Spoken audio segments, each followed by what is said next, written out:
Good evening, ladies and gentlemen, honorable guests, and dearest Baha'i friends and the friends of Baha'is.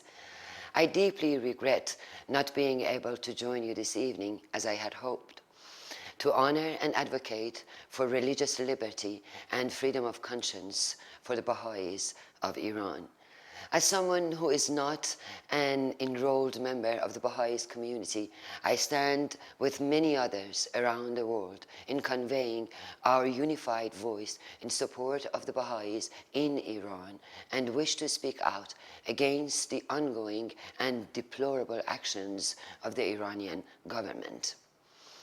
All that I have ever read and understood about the Baha'i faith is that it stands for oneness, the inherent nobility of all human beings and the essential unity of all the peoples, races, and religions on the earth.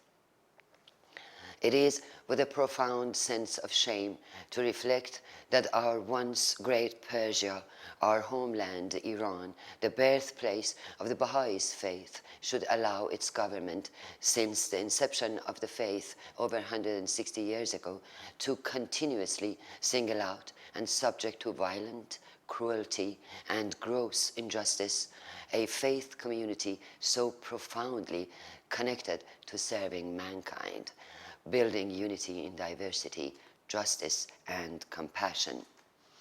In 1983, young Mona, the youngest of 9 Baha'i women from Shiraz, ages 16 to 70 years old, were imprisoned and hung in June of the same year for their belief in Baha'u'llah and his teaching.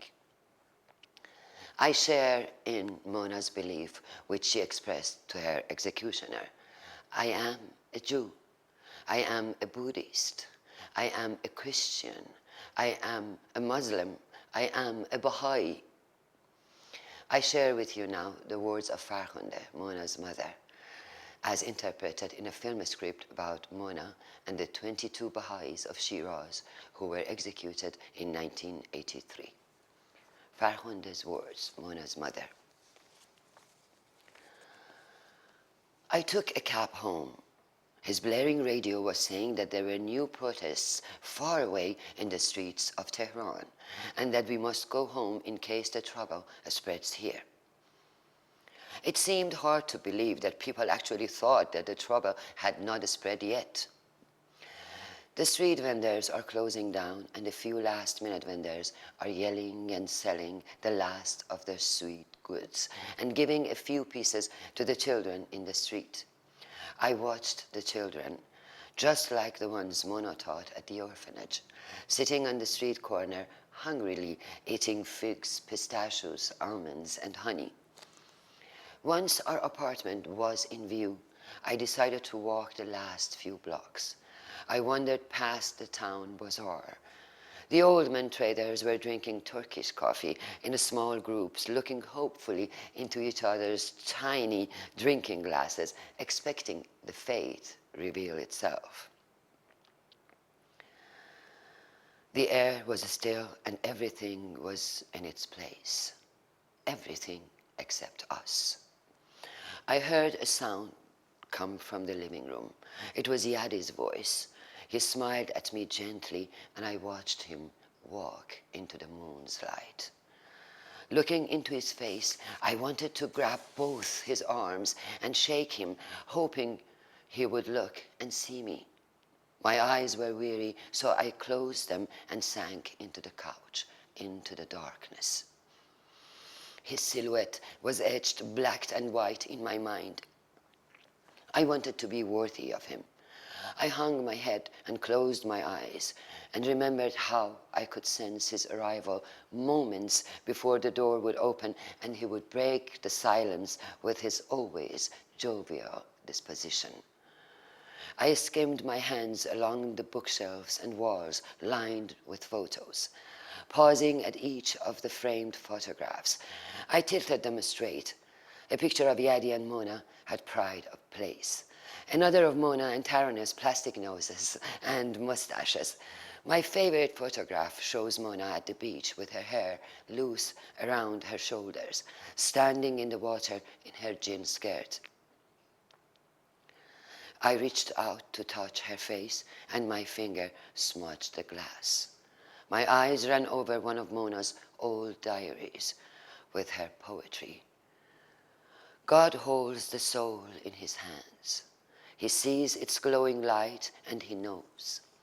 He feels its warmth like a fire, and every land stands still, quiet before the universe as he stands in admiration of that soul who gives its light without thought of itself, only in adoration of the creator of all.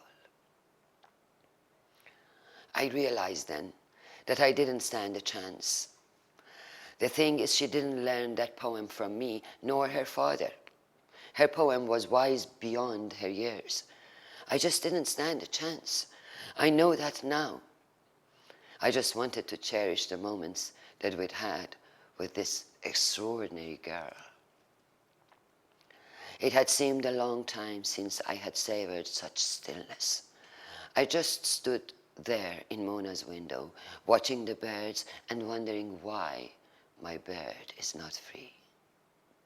I listened to the children, the mothers and fathers bustling home. I watched the stars fill the vast, darkening sky. I knew that they would never know our lives. A cool breeze breathed over me, carrying something sad and strained from the mountains, a promise of something unspoken.